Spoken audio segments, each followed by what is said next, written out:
और इस वक्त की बड़ी खबर आपको दे दें मगरबी बंगाल से, जहां ममता बनर्जी को बड़ा झटका लगा है। ममता काबीना के एक अहम वजीर ने इस्तीफा दे दिया है। वजीर ट्रांसपोर्ट शुवेंदु अधिकारी ने इस्तीफा दिया है। आपको बताएं कि ममता बनर्जी के सबसे करीबी माने जाते थे शुवेंदु अधिकारी। तकरीबन 20 असेंबली सीटों पर इनका अच्छा खासा असर रसूख माना जाता है। और सबसे अहम खबर कि शुवेंदु अधिकारी के बीजेपी में शमूलियत की खबरें गश कर रही हैं। तो टीएमसी के लिए बड़ा झटका, ममता बनर्जी को बड़ा झटका। ममता बनर्जी के एक करीबी वजीर शुवेंदु अधिकारी ने इस्तीफा दे दिया है। बेहद करीबी माने जाते रहे हैं। चलिए सीधे रुख करेंगे कोलकाता का। हमारे साथ मौजूद हैं हमारे साथी शबाना एजाज। शबाना, इस वक्त की सबसे अहम खबर यही है और आपसे जानना चाहेंगे, काफ़ी असर रसूख रहा है और सबसे अहम बात यह कि नंदीग्राम जैसे इलाके से इनका खास ताल्लुक रहा है। कितना बड़ा झटका ममता बनर्जी के लिए खुद? देखिए, बिल्कुल ये एक बड़ा झटका है। और जिस तरह से बीजेपी के लीडरान गुज़िश्ता दिनों एक बयान सामने आया था कि बीजेपी तृणमूल कांग्रेस के कई एमपी हैं जो बीजेपी में शामिल होने के लिए लाइन लगाए खड़े हैं। तो ऐसे में हम कह सकते हैं कि आज जब शुवेंदु अधिकारी ने रिजाइन दे दिया है तो अब एक नई क्यासराई भी शुरू हो जाएगी कि इनके साथ और भी कई बड़े लीडरान जिनमें एमपी और वज़रा भी शामिल हो सकते हैं, वो बीजेपी में शामिल होने के लिए जो है वो जिस तरह से बीजेपी ने बयान दिया था वो सही साबित होगा। लेकिन बहरहाल अब शुवेंदु अधिकारी बीजेपी में शामिल होंगे या अपनी एक अलग पार्टी बनाएंगे, ये देखना होगा कि वो इस ताल्लुक से क्या कुछ ऐलान करते हैं। कल शुवेंदु अधिकारी के बारे में कहा जा रहा है कि वो कल दिल्ली के लिए रवाना होंगे और उसके बाद ही वो अनाउंसमेंट करेंगे कि वो उनकी जो आगे की रणनीति है वो क्या होगी। लेकिन बहरहाल शुवेंदु अधिकारी के इस्तीफे से तृणमूल कांग्रेस को एक बड़ा झटका लगा है और अंदाजा इस बात से भी लगा सकते हैं कि शुवेंदु अधिकारी की पार्टी में किस तरह वो कितने कदावर लीडर थे कि उनको मनाने के लिए जो तृणमूल कांग्रेस के जो सलाहकार हैं प्रशांत किशोर, उसके साथ साथ कई वज़रा हैं जो शुवेंदु अधिकारी को मनाने की कोशिश कर रहे थे। लेकिन तमाम कोशिशें जो है वो रायगा गई। हालांकि पिछले दिनों 2 दिन पहले ही शुवेंदु अधिकारी के बेहद करीबी शेख सिराज ने भी बीजेपी में शमूलियत इख्तियार की है। तो उसके बाद से ही ये समझा जा रहा था कि शुवेंदु अधिकारी भी बीजेपी में शामिल होंगे। लेकिन कल ही उन्होंने बयान दिया था कि वो पार्टी के लीडर हैं और पार्टी के लिए काम करेंगे। तो ये भी सोच समझा जा रहा था कि जो लोगों की जो मनाने की कोशिश हो रही है वो कहीं ना कहीं काम आ जाए। लेकिन अचानक आज दोपहर उन्होंने अपना रिजाइन वज़ीर आला ममता बनर्जी को भेज दिया है। जी शबाना, इस सब के साथ ही कई और अहम नाम भी सामने आ रहे हैं और जिस तरह से शुवेंदु अधिकारी की अगर हम बात करें तो बेहद करीबी माने जाते रहे हैं। कई अहम मौक़ों पर ममता बनर्जी ने सलाह और मशवरा भी इनसे लिया। कई अहम इनके पास शोबे भी रहे हैं। एन उस वक्त जब इलेक्शन जो है वो सामने है, इस तरह से इनका पार्टी को छोड़ना या जाना सबसे ज़्यादा अगर हम इसको मानेंगे तो नुकसान खुद ममता बनर्जी के लिए है। पार्टी तो छोड़िए, पार्टी को तो जो सफ़र करना पड़ेगा वो रहेगा। बिल्कुल, ये ममता बनर्जी के लिए एक बड़ा नुकसान है। और जिस तरह ममता बनर्जी बार बार कह रही है कि बीजेपी के से मुकाबले के लिए वो बिल्कुल उनकी पार्टी और वो खुद बिल्कुल तैयार है। और बंगाल में आइंदा साल इलेक्शन है, बल्कि कह सकते हैं कि मार्च और अप्रैल में ही असेंबली इलेक्शन होने हैं। तो ऐसे में जो तैयारियां चल रही हैं जोरों शोर से दोनों ही पार्टियों की, बीजेपी, तृणमूल कांग्रेस और उसके साथ साथ लेफ्ट और कांग्रेस भी एक साथ इत्तेहाद करके इलेक्शन लड़ने की तैयारी में है। तो ऐसे में शुवेंदु अधिकारी का अलग हो जाना पार्टी से और उनके साथ साथ कई एक बड़े लीडरान के नाम भी है जो पार्टी छोड़ सकते हैं। तो ये एक बड़ा झटका होगा और इसके साथ साथ तृणमूल कांग्रेस को जवाब भी देना पड़ेगा कि आखिर एक ऐसे वक्त में जब तमाम लीडरान को सर जोड़कर बैठने की जरूरत थी, इत्तेहाद के मुजाहरा करने की जरूरत थी और पार्टी के लिए काम करने की जरूरत थी, तो खुद पार्टी के लीडरान ही अलग क्यों हो रहे हैं? ये एक बड़ा सवाल होगा लोगों की तरफ से। तो इसका जवाब हुकूमत को देना होगा, क्योंकि बंगाल में ममता बनर्जी एक लड़ाकू लीडर के तौर पर जानी जाती हैं। वो बार बार ये कहती रही हैं कि उन्होंने अवाम के लिए काम किया है, लोगों के मसाइल हल किए हैं। तो ऐसे में पार्टी अंदरूनी मसाइल से दो चार है, उसको हल करने में अगर खुद ममता बनर्जी नाकाम रहती हैं तो ये एक बड़ा सवाल होगा जिसका जवाब दे पाना शायद तृणमूल कांग्रेस के लिए। शबाना, ये भी जानना चाहेंगे, क्या शुवेंदु अधिकारी की तरफ से अभी तक कोई बयान सामने आया है या किन वजूहात की बिना पर उन्होंने इतना बड़ा कदम उठाया, इसकी कोई जानकारी? देखिए, वजूहात तो कई सारे हैं जिसको बार बार वो कह रहे थे, वो बार बार इशारा कर रहे थे कि ममता बनर्जी के बेहद करीबी जो उनके रिश्तेदार हैं, पार्टी के एमपी हैं, उनके साथ उनकी नाराजगी चल रही थी। और ऐसे में खुद ममता बनर्जी भी इस बात को मान रही थी। लेकिन सबसे बड़ी बात ये थी कि आखिर जब इतने बड़े लीडर को मनाने के लिए पार्टी के तमाम बड़े लीडरान को जो है वो जिम्मेदारी दी गई थी, तो खुद ममता बनर्जी ने इस मामले में पहल क्यों नहीं की, ये एक बड़ा सवाल था। और साथ ही साथ बंगाल में असेंबली इलेक्शन है और हर पार्टी जो है वो मजबूत लीडरान की तलाश कर रही है। बीजेपी को बंगाल में कदम जमाने के लिए यहाँ के मकामी लीडरान पर ही इन्हिसार करना होगा। ऐसे में अगर मजबूत लीडरान बीजेपी की तरफ जाते हैं और उनके साथ एक वादे बैद होते हैं, जिस तरह से शुभेंदु अधिकारी ने भी अगर पार्टी में शामिल होते हैं, तो उनकी तरफ से भी कुछ ऐसे सिफारिशात हैं, कुछ डिमांड है, कुछ मुताबिक। जी शबाना, तो लगातार वहाँ के हालात पर नजर बनी हुई है, क्योंकि कुछ और नाम भी वो लगातार सामने आ रहे हैं। क्या कुछ सियासी सरगर्मियां रहती हैं, उसके ताल्लुक से भी लगातार आपसे अपडेट लेते रहेंगे। बहुत बहुत शुक्रिया आपका तमाम तफसीली जानकारी के लिए। तो ममता बनर्जी को बड़ा झटका लगा है। ममता काबीना के एक अहम वजीर ने इस्तीफा दे दिया है। वजीर ट्रांसपोर्ट शुभेंदु अधिकारी ने इस्तीफा दिया। जिस तरह से शबाना से हम बात कर रहे थे, शबाना का साफ तौर पर कहना था कि ये एक बड़ा झटका है टीएमसी के लिए भी और ममता बनर्जी के लिए भी।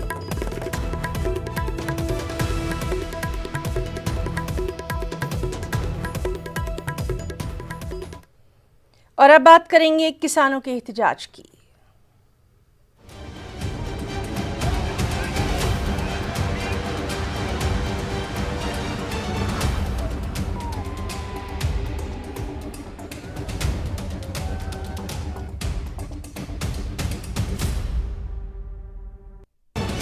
जी हाँ, ज़रूरी क़वानीन के खिलाफ किसानों का एहतजाज आज भी शिद्दत इख्तियार कर गया। शंभू बॉर्डर पर पुलिस और किसानों के बीच झड़प हुई। पुलिस ने आंसू गैस के गोले दागे, लेकिन किसान पीछे हटने का नाम नहीं ले रहे, दिल्ली कूच करने पर अड़े हुए हैं। एहतजाज की वजह से दिल्ली में कई मुकामात पर मेट्रो स्टेशन बंद कर दिए गए। साथ ही आर्जी जेल बनाने की भी तैयारी है।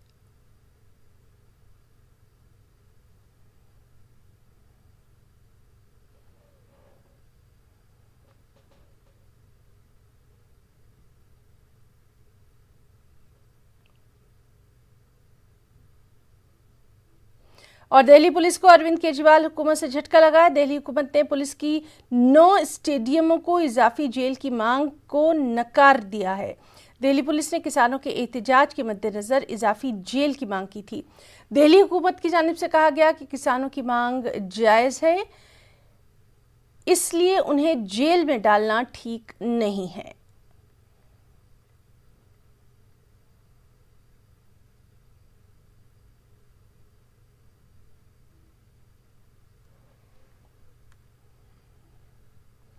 और इस सब के बीच में किसानों के एहतजाज के चलते जो मुसाफिर बजरिए सड़क जम्मू पंजाब या हरियाणा से दिल्ली या फिर यूपी जाना चाह रहे हैं, वो कल से ही रास्ते में फंस कर रह गए हैं।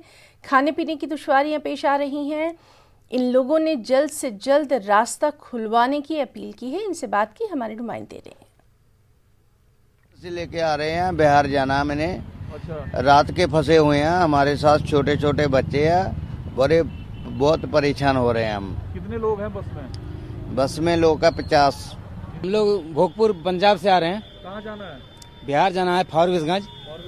जी सर। तो कब से फंसे हैं आप लोग? ये सर कल से हम लोग फंसे हैं, तो अभी तक कोई चांस देखते हैं कि नहीं है। आप लोग क्या होता है? क्या है?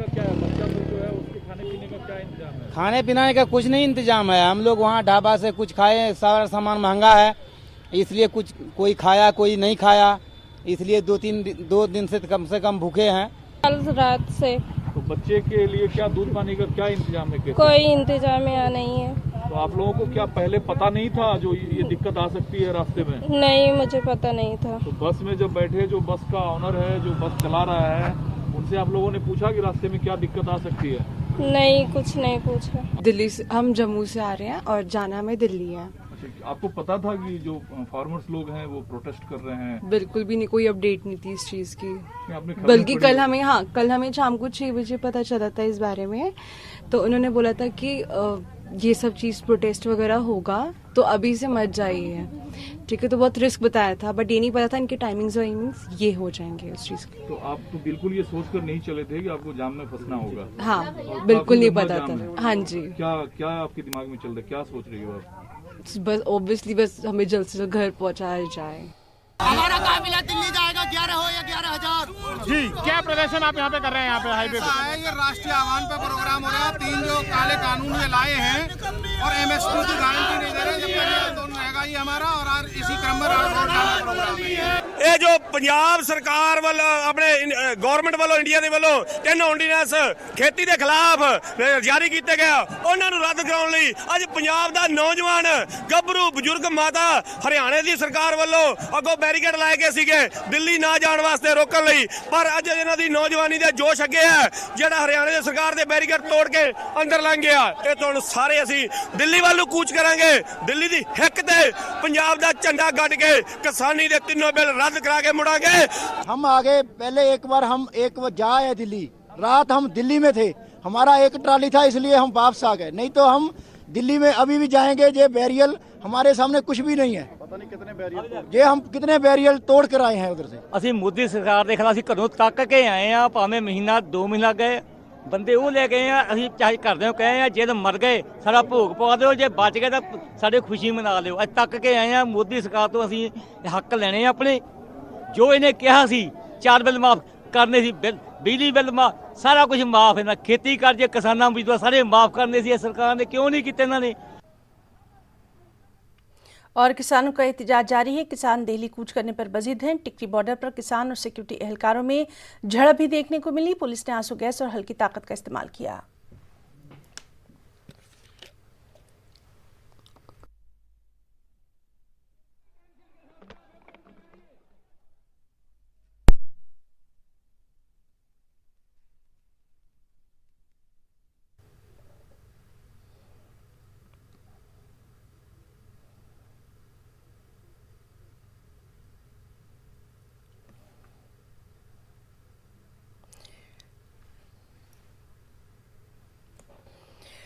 और नाज़रीन, इस वक्त की आपको बेहद अहम खबर दे दें। किसानों के एहतजाज के हवाले से बड़ी खबर, किसानों को दिल्ली आने की मंजूरी मिल गई है। इस वक्त की बेहद अहम खबर, किसानों के एहतजाज के हवाले से किसानों को दिल्ली आने की मंजूरी मिल गई है। किसानों के साथ पुलिस मौजूद रहेगी। आपको बताएं कि कल से ही किसान बॉर्डर पार करने की कोशिश कर रहे थे।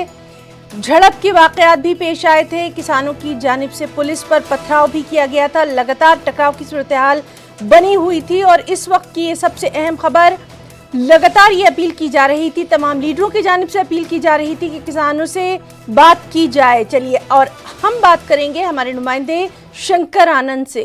शंकर, इस वक्त की बेहद अहम खबर तफसीलात चाहेंगे। देखिए, जो किसानों को इजाजत मिली है वो अब नई दिल्ली या सेंट्रल दिल्ली में नहीं आ सकते हैं, लेकिन जो बॉर्डर से सटे हुए इलाका जो है सिंधु बॉर्डर के पास, वहाँ पे अंदर आने की इजाजत वहाँ पे दी गई है। और उस जगह पे बैठ करके वो किसान वहाँ अपनी विरोध प्रदर्शन कर सकते हैं। और जिस तरह से दिल्ली सरकार का जो रुख है वो उन किसानों के प्रति रहा है, तो शायद इसी का तकाजा है कि दिल्ली सरकार के कई मंत्री और जो नेता जो है वो लगातार उन किसानों के समर्थन में ट्वीट कर रहे थे, अपने विचार को रख रहे थे। और शायद इसी का तकाजा है कि उन लोगों को फिलहाल उन किसानों को जो बॉर्डर इलाके में आने की इजाजत दी गई है। लेकिन अगर वहाँ इजाजत दी गई है तो निश्चित तौर पे हो सकता है कि मसला और ज्यादा आगे बढ़ सकता है और वहाँ से किसान होते हुए जो नई दिल्ली और सेंट्रल दिल्ली का जो इलाका है वहाँ तक पहुँच सकते हैं। और बाद में अगर यहाँ पहुँचते हैं तो लॉ एंड ऑर्डर जो मामला है उससे कहीं न कहीं इसका असर पड़ सकता है। शंकर, एक बात आपसे वाज़ेह तौर पर जानना चाहेंगे, जो किसानों को इजाजत दी गई है, क्या वो अंदर आने की इजाजत दी गई है या बातचीत के लिए कोई रास्ता खुला है? इस बात की वजाहत चाहेंगे। देखिए, बातचीत का जो दौर है वो लगातार तो चल ही रहा है। उसमें कोशिश की जा रही है कि जितना जल्द से जल्द बातचीत का दौर शुरू हो, लेकिन बातचीत अभी फिलहाल कोई नहीं हो रहा है। और वो जो पूरा लोग किसानों का जो दल है उसमें कोई भी एक बड़ा नेता कोई ऐसा नहीं है, क्योंकि यहाँ पर बड़ा नेता होने के बाद जो पुलिस जो है उससे बात कर सकते थे, लेकिन कोई बड़ा नेता नहीं है। तो यहाँ पर कोशिश, उन लोगों को जो इजाजत मिली है, जो बॉर्डर इलाके में एक दो स्थान को तय किया गया है कि आप सिर्फ वहां तक आ सकते हैं, उससे आगे आप जाने की इजाजत नहीं दी गई है। यानी कि मैं आपको जो बॉर्डर इलाके हैं उसमें कुछ स्थानों का चयन किया गया है कि मात्र आप वहां तक आ सकते हैं। और जो सबसे जो सुरक्षित वाला क्षेत्र जो माना जा रहा है कि नई दिल्ली और सेंट्रल दिल्ली, तो नई दिल्ली और सेंट्रल दिल्ली में आने की इजाजत नहीं दी गई है।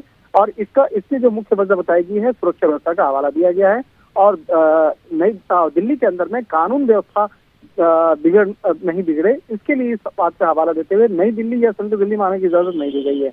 और ये किसान चाहते थे कि या तो उन्हें जंतर मंतर दिया जाए या तो इन्हें रामलीला का ग्राउंड दिया जाए, लेकिन जिस तरह से कोरोना काल में इतने भारी तादाद में अगर लोग यहाँ आते हैं तो निश्चित तौर पे राजधानी दिल्ली में जो कोरोना संक्रमण काल में की जो मौजूदा स्थिति है उससे कहीं और ज्यादा मामला और ज्यादा इजाफा हो सकता है।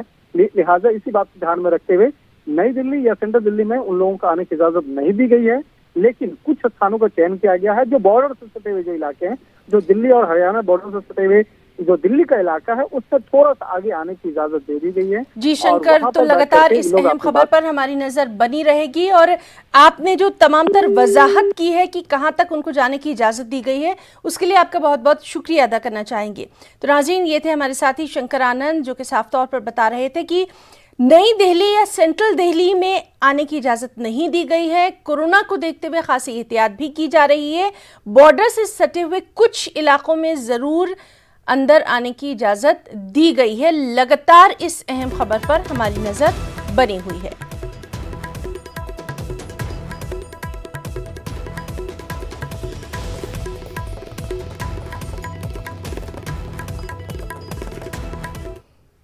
एक और अहम खबर, ग्रेटर हैदराबाद म्यूनिसिपल कॉरपोरेशन के इंतखाबात में बीजेपी कोई कोर कसर उठा नहीं रखना चाहती। पार्टी के तमाम बड़े बड़े लीडरान तशहीरी मुहिम में बढ़ चढ़कर हिस्सा ले रहे हैं और इसी कड़ी में पार्टी के कौमी सदर जेपी नड्डा आज हैदराबाद आ रहे हैं। वो रोड शो करेंगे, पार्टी लीडरों के साथ अहम मीटिंग भी करेंगे।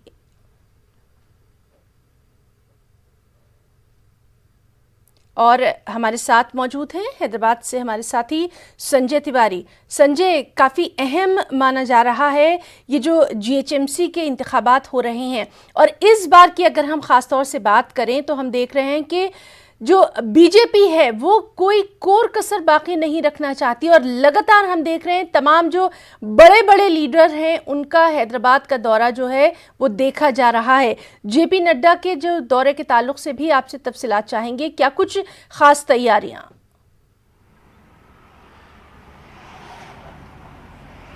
है ना, जो बीजेपी के प्रेसिडेंट हैं वो आज यहाँ पर हैदराबाद में शाम को 4 बजे नागौल इलाका है वहाँ से अपना एक रोड शो स्टार्ट करेंगे और यहाँ एक कोतापेट जगह है वहाँ तक रोड शो जाएगा। उसके बाद शाम को वो इंटेलेक्चुअल के साथ एक मीटिंग्स भी कर रहे हैं शाम को 7:30 बजे। तो जेपी नड्डा हैं, योगी आदित्यनाथ 28 तारीख को हैदराबाद आ रहे हैं। तो बीजेपी के जितने भी बड़े चेहरे हैं वो इस पूरे जीएचएमसी चुनाव में यहाँ पर हैदराबाद में चुनाव प्रचार में पहुँच रहे हैं और ये इस चुनाव की जो है वो उसकी वजह से चुनाव जो है वो काफ़ी महत्वपूर्ण हो गया है और उस पर जो है पूरी ताकत बीजेपी ने अपनी झोंकी है। जाहिर तौर पर अगर जीएचएमसी के इलेक्शन में बीजेपी कुछ अच्छा प्रोग्रेस करती है, यानी उसकी सीटों की संख्या में ठीक ठाक नंबर में इजाफा होता है, तो उनको जो 2023 में होने वाले जो तेलंगाना विधानसभा के चुनाव हैं उसमें काफ़ी मददगार साबित होगा।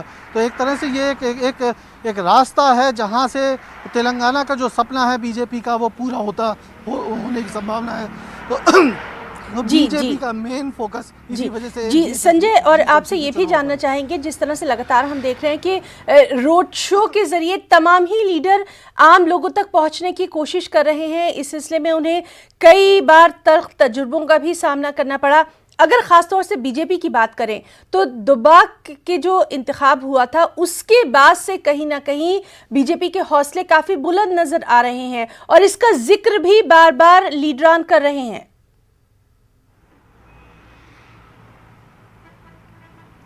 बिल्कुल है ना, एक्चुअली जो दुब्बा का जो बाई इलेक्शन हुआ वो बेसिकली वो कॉन्स्टिट्यूंसी वो तीन तरफ से, एक तरफ मुख्यमंत्री की कॉन्स्टिट्यूंसी है, एक तरफ उनके बेटे KTR की कॉन्स्टिट्यूंसी है और एक उनके भतीजे हरीश राव की कॉन्स्टिट्यूंसी। उनके बीच में ये दुब्बका कॉन्स्टिट्यूंसी है और वहाँ पर बीजेपी ने जो बाई इलेक्शन जीता और 1 साल अभी हुए हैं इलेक्शन के, और उसके बाद जो है बाई इलेक्शन में बीजेपी जिस तरह से उसको बढ़त हासिल हुई है, ये जो इस चुनाव की महत्व को बढ़ाता है। जी संजय, बहुत बहुत शुक्रिया आपका अदा करना चाहेंगे। लगातार अहम खबर पर हमारी भी नज़र बनी हुई है। बहुत बहुत शुक्रिया आपका तमाम तर तफसीलात के लिए। तो नाज़रीन, आपको बताएं कि पार्टी के बड़े लीडरान तशरीरी मुहिम में जो GHMC की है उसमें आ रहे हैं और JP नड्डा, जिस तरह से हमारे साथी संजय तिवारी ने बताया कि आज शाम 4 बजे वो एक रोड शो भी करने वाले हैं। लगातार आपको तमाम तर अपडेट देते रहेंगे। के दौरे पर आने वाले हैं और इस मुख्तसर दौरे के दौरान वो भारत बायोटेक जाएंगे, जहां कोरोना वैक्सीन तैयार की जा रही है। इस दौरान कंपनी के डायरेक्टर और साइंसदानों से भी PM बातचीत करेंगे। इन तमाम चीज़ों का, यहाँ की तैयारियों का जायजा लिया हमारे साथी संजय तिवारी ने। वायरस के खिलाफ देश और पूरी दुनिया को जिस जगह से खुशखबरी मिलने की उम्मीद है, वो ये जगह है भारत बायोटेक। हैदराबाद में मौजूद इस भारत बायोटेक में प्रधानमंत्री नरेंद्र मोदी आ रहे हैं और वो तकरीबन 1 घंटा यहाँ पर रुकेंगे। जो कंपनी के MD हैं कृष्णा एल्ला और इसके अलावा बाकी साइंटिस्ट से वो बातचीत करेंगे और कोवैक्सीन का जो प्रोग्रेस है वो देखेंगे। 3rd फेज का जो ट्रायल है वो शुरू हो चुका है। 28,500 जो है वो लोगों को पर ये वैक्सीन का जो 3rd फेज में ट्रायल किया जाएगा। 25 जगहों पर ये ट्रायल होगा और 10 राज्यों में ये एक साथ ट्रायल हो रहा है। तो एम्स में, भोपाल में, दिल्ली में कई जगह ट्रायल शुरू हो गया है और ये उम्मीद लगाई जा रही है, सूत्रों के हवाले से हमें जो जानकारी है, कि जनवरी के लास्ट वीक तक ये वैक्सीन जो है वो लोगों के लिए मुहैया हो पाएगा। ये पूरी दुनिया के लिए और भारत के लिए बहुत बड़ी राहत की खबर होगी कोरोना वायरस के खिलाफ। तो इसी सब का निरीक्षण करने के लिए प्रधानमंत्री नरेंद्र मोदी भारत बायोटेक आएंगे। आप देख सकते हैं तमाम पुलिस का अमला जो है वो यहाँ पर पहुँचना शुरू हो गया है। भारत बायोटेक के अंदर की सारी सुरक्षा व्यवस्थाओं की जानकारी पुलिस की टीम यहाँ पर ले रही है और उसके बाद जो है वो पूरी व्यवस्था की जाएगी। शाम को 4 बजे प्रधानमंत्री यहाँ पर पहुँचेंगे और 5:10 पर यहाँ से रवाना हो जाएंगे। कैमरामैन नवीन के साथ संजय तिवारी, न्यूज़ 18 हैदराबाद। पर जम्मू कश्मीर से आपको दे दें, वहीदपरा 15 रोज के लिए NIA की तहवील में। वहीदपरा को आज जम्मू में NIA अदालत में पेश किया गया था। आपको बताएं कि PDP के यूथ लीडर हैं वहीदपरा। तो जम्मू कश्मीर से अहम खबर, वहीदपरा को 15 रोज के लिए NIA की तहवील में दिया गया है। PDP के यूथ लीडर हैं वहीदपरा। वहीदपरा को जम्मू में NIA अदालत में पेश किया गया था और अब 15 रोज के लिए NIA की तहवील में दे दिया गया है।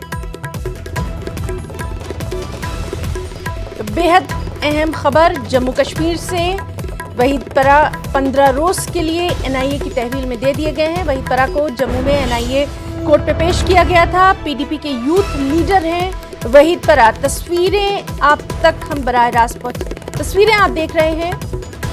वहीदपरा 15 रोज के लिए NIA की तहवील में। PDP के यूथ लीडर हैं वहीदपरा।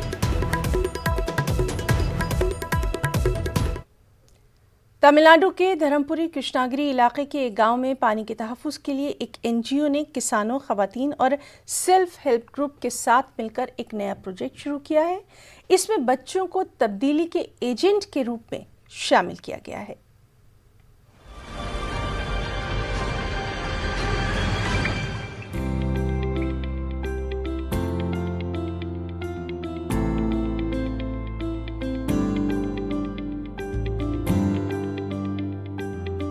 My names are Murugan Ithiraj. I work with Mairada NGO in Dharmaburi Krishnagiri project. With the support of Rakit Bangai sir, we have been facilitating water security project in Krishnagiri district. We work in 3 clusters in 15 villages. In these villages, we create additional water storage structures and we have the target of 73,000 kiloliter and we have already completed 50% of our work. And in these communities, we closely work with the farmers group and women SHGs.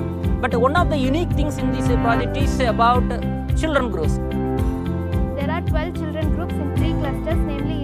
Kommepalli and Ullinga. Around 200 children are there in our children groups. We train the children on water security and health. A set of modules on water security and health is prepared.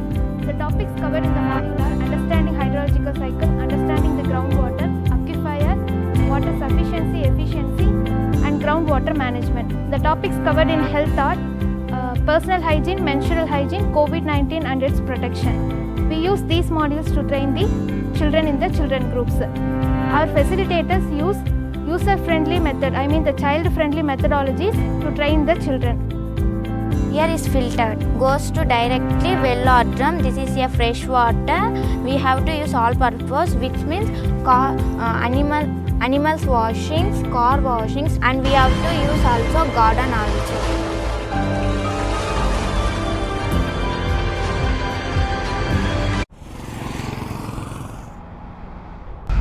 भैया राम राम नमस्कार। बाहर ना जाना, कुछ बता रहे हैं, कुछ चेता रहे हैं। तो आपने लॉकडाउन के दौरान देखा कि हम क्या कर रहे हैं। कोरोना काल में लोग एक दूसरे को समझा रहे हैं, बड़े बड़े लोग वीडियो बना रहे हैं। आप गाना जानते हैं तो गाइए या फिर अपना हुनर दिखाइए, वीडियो बनाइए और हम तक पहुंचाइए और घर बैठे बनिए स्टार।